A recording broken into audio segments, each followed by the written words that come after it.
Thank you, Mr. Speaker. The last nail is being driven into the coffin of the American Republic, yet Congress remains in total denial as our liberties are rapidly fading before our eyes. The process is propelled by unwarranted fear and ignorance as to the true meaning of liberty. It is driven by economic myths, fallacies, and irrational good intentions. The rule of law is constantly rejected, and authoritarian answers are offered as panaceas for all our problems. Runaway welfareism is used to benefit the rich at the expense of the middle class. Who would have ever thought that the current generation and Congress would stand idly by and watch such a rapid disintegration of the American Republic?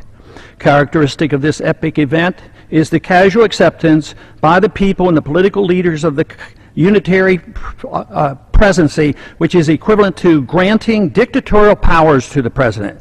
Our presidents can now, on their own, order assassinations, including American citizens, operate secret military tribunals, engage in torture, enforce indefinite imprisonments without due process, order searches and seizures without proper warrants, gutting the Fourth Amendment, ignore the 60-day rule for reporting to the Congress the nature of any military operation as required by the War Power Resolution, continue the Patriot Act abuses without oversight, wage war at will, treat all Americans as suspected terrorists at airports with TSA groping and nude X-raying.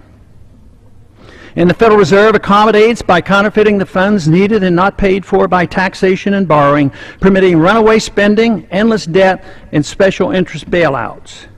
And all of this is not enough. The abuses and usurpations of the war power are soon to be codified in the National Defense Authorization Act, now rapidly moving its way through Congress. Instead of repealing the 2001 authorization for the use of military force, as we should, now that bin Laden is dead and gone, Congress is planning to massively increase the war power of the president. Though an opportunity presents itself to end the wars in Iraq, Afghanistan, and Pakistan, Congress, with bipartisan support, obsesses on how to expand the unconstitutional war power of the president he already holds. The current proposal would allow a president to pursue war anytime, any place, for any reason, without congressional approval. Many believe this would even permit military activity against American suspects here at home. The proposed authority does not reference the 9/11 attacks. It would be expanded to include the Taliban and associated forces, a dangerously vague and expansive definition of our potential enemies. There is no denial that the changes in Section 1034 totally eliminates the hard-fought-for restraint on presidential authority to go to war without congressional approval achieved at the Constitutional Convention.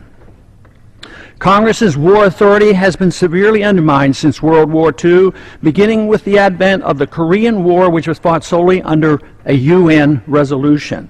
Even today, we're waging war in Libya without even consulting with the Congress, similar to how we went to war in Bosnia in the 1990s under President Clinton.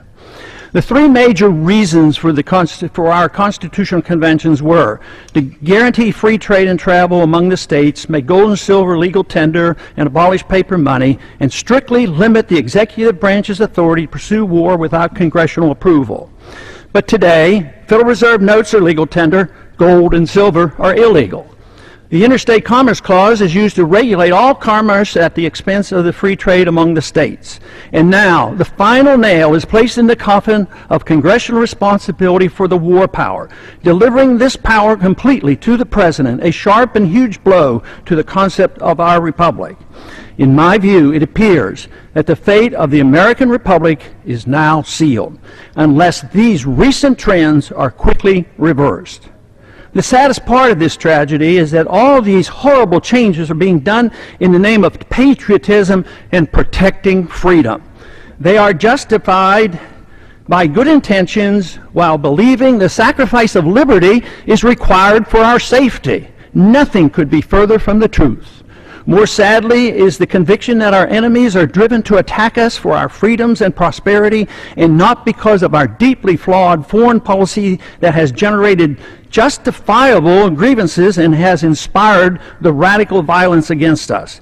Without this understanding, our endless unnamed, and undeclared wars will continue, and our wonderful experiment with liberty will end. And I yield back the balance of my time.